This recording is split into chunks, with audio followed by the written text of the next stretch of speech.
Good evening. 4 Midlands men are tonight behind bars after admitting plotting a series of terrorist attacks which included planting homemade bombs at pubs in Stoke. But their plot was uncovered because they were being tailed by police and security services. After the failed attack, the 4 men had planned to leave Britain and go to Kashmir for terrorism training. But their plot was uncovered because they were being tailed by police and MI5. One of the men told Central Tonight after police raids 4 years ago that he wasn't a terrorist. Tonight he's facing a long jail term. We have a series of reports. First, Alison Mackenzie, who was at Woolwich Crown Court. The 4 men from Stoke-On-Trent were due to appear in court here with 5 others, all on terror charges, but dramatically at the 11th hour, all changed their pleas to guilty. 3 of the men from Stoke-On-Trent, 20-year-old Usman Khan, 27-year-old Mohammed Shah Jahan and 27-year-old Nassam Hussain, all admitted they had planned to plant explosives, bombs inside pubs and clubs in Stoke-On-Trent. The 3 also admitted fundraising and planning trips to Kashmir to take part in training for terrorist activities. A 4th man from Stoke-On-Trent, Muhabir Rahman, admitted having an Al-Qaeda magazine. Inside was an article giving instructions on how to build a bomb. All 4 men were picked up in raids by police at Stoke-On-Trent in December 2010. The court here today heard they were part of a wider terror network. Other men pleaded guilty to plotting to blow up the London Stock Exchange. It was said that their targets were economic, but many hundreds of people could have lost their lives had these terror plots succeeded. Alison Mackenzie reporting. Well, the men were heard talking about planting the bombs in the toilets of pubs in Stoke and then talking about fleeing to Kashmir after the failed attack for terrorism training. Gareth Owen reports now on the pub bombing plot, which would have caused countless injuries or deaths, and how they were caught. The security services had been watching them the whole time. In these streets, in these terraced homes, plans had been made. Plans to murder hundreds of people in the heart of Stoke-On-Trent.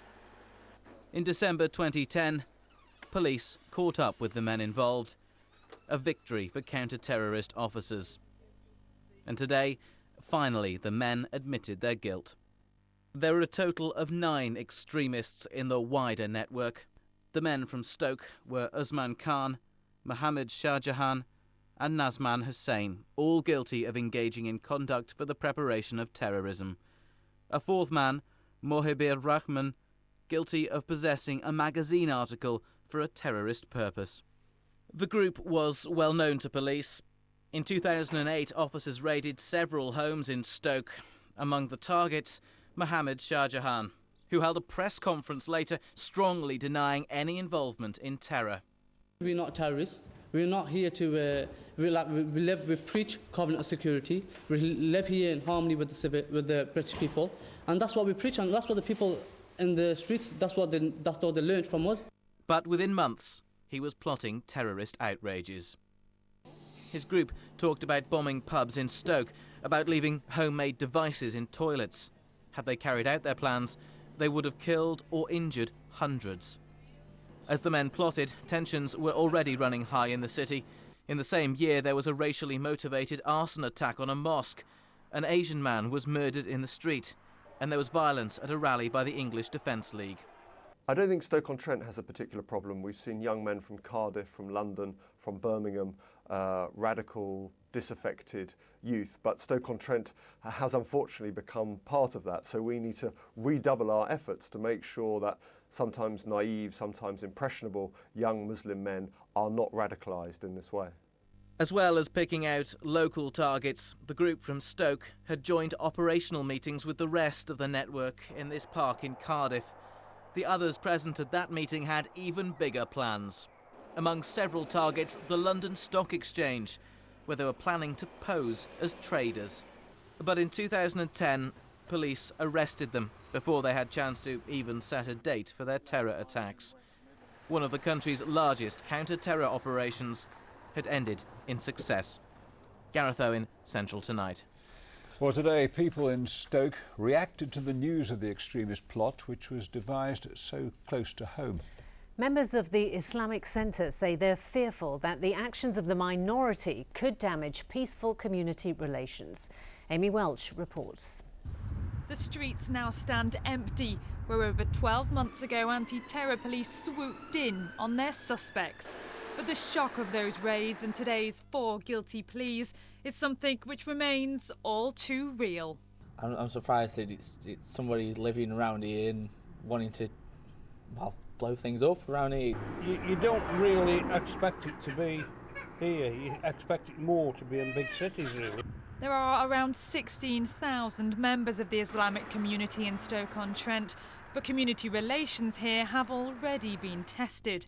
These were the scenes when one of the town's mosques was set on fire.